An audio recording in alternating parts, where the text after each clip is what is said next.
just love that riff. Welcome back to Coin Mojo.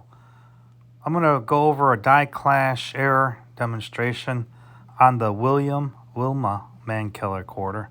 As you can see in this image here, there's a line behind the ear on George Washington, obverse image, and on the reverse there's a couple raised surfaces between the letters I and L and along the shoulder of Wilma and right at the end of the star point there.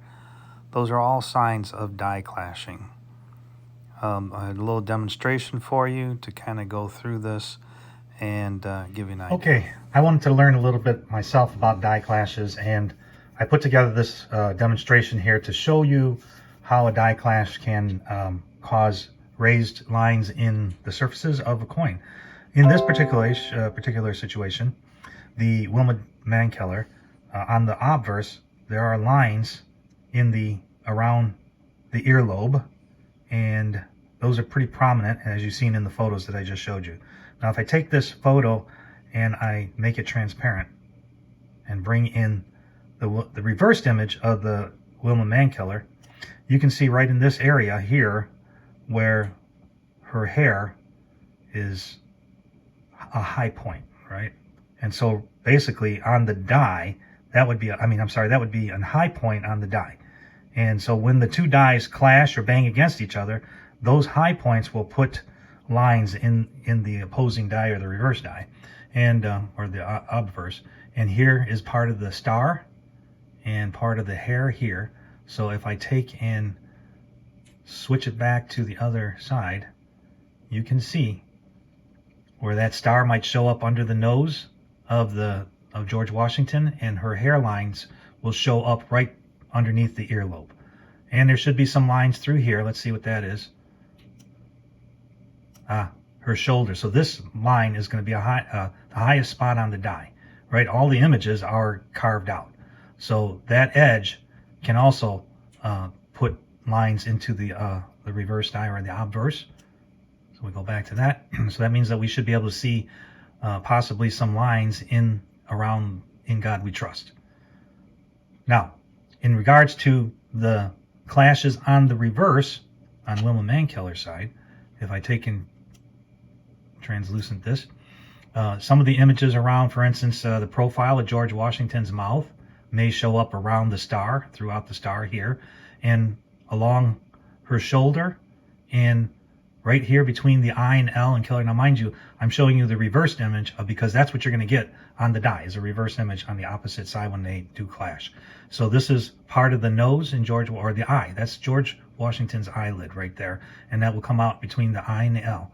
And then possibly a line here and a line here. So there's the shoulder on the George Washington side or on the obverse, and her hairline and part of the star. So now when I take and bring this back, now you can see the purple lines that I drew here are to outline the highest spots on the obverse die, which would be right here in the crooks of his eyelid, at the base of his nose, on his chin, his neck, and right here where his hairline is. So that means on Wilma, you should see lines here, here, and here. Now I'm going to take and flip this over, and we'll take a look at it the opposite way.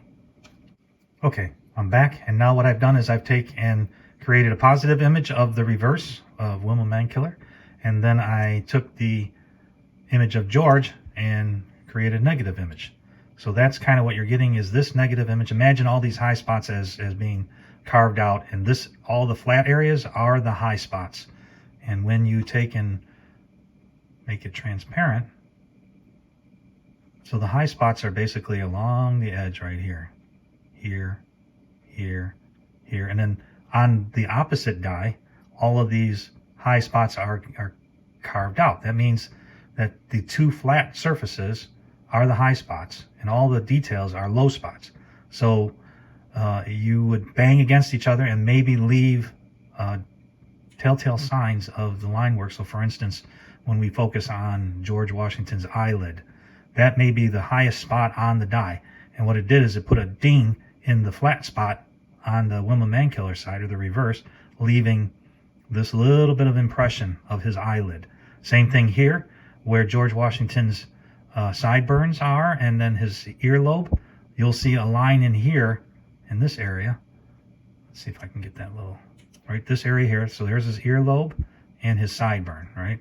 And if I take and bring Wilma back in, right, there's the earlobe coming in to this flat area of the Wilma Mankiller reverse side. And so this is the highest spot on the die. When it comes down, it bangs against the flat surface, and it may leave a little bit of a line or impression here, possibly the shoulder area here. And so that's what we're witnessing when we see this kind of, this is a die clash. That's the dies clashing, banging against each other.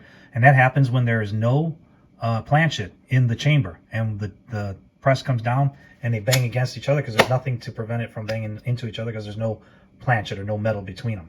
And so a blank planchet would then be formed to create a coin, and without the planchet, your dies are just going to bang against each other, transferring parts of the image into the obverse or the opposite die. Hopefully, this has shed some light on what's going on here with the obverse die clash and reverse die clash. So in this case, the coins that I did show you in the photos prior to this is actually the die clash on the obverse and the reverse. You get a little bit of both. All right, I hope you enjoyed that demonstration.